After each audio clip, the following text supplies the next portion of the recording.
Welcome back. So we're in section 5.3 about Mars orbit and rotation. We've studied so far the Moon, Mercury, and Venus. And the Moon, of course, is not a planet, but Mercury and Venus are inferior planets, meaning they orbit the Sun closer than Earth. Mars is the first superior planet, meaning Mars orbits the Sun further away than the Earth is. So from the point of view of an Earth observer, there are two inferior planets, Mercury and Venus, and there are 5 superior planets, Mars, Jupiter, Saturn, Uranus, and Neptune.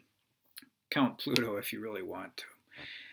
The path that superior planets trace across the sky is different than the path inferior planets trace. You may recall that inferior planets would rise up over weeks or sometimes months in the east and rise higher and higher every evening, and then they would stop for a few evenings, and then they would start to set, so to speak, rising lower and lower as the weeks go by.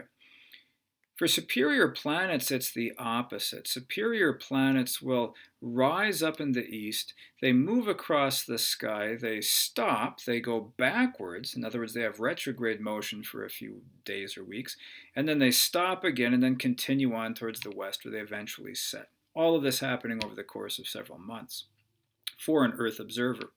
Another thing that's different is that inferior planets will show phases. Superior planets are always fully illuminated and they never show phases. You should be able to name the superior planets and the inferior planets, and you should be able to explain what it means to be inferior versus what it means to be superior in the context of planets.